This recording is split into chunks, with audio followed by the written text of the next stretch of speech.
অনেক দিন পর ইচ্ছে হলো মাছ খাবো, যেই কথা সেই কাজ। হাজবেন্ডকে বলা লাগে না, বাজার থেকে একটা মাছ নিয়ে এসেছে। কী মাছ সেটা রান্নার মাধ্যমেই দেখবেন।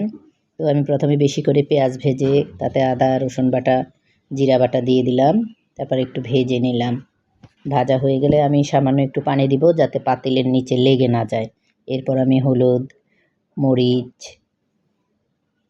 তারপর লবণ সব কিছু দিয়ে দিব। দেওয়া হয়ে গেলে আমি পর্যায়ক্রমে এগুলো কষাতে থাকব।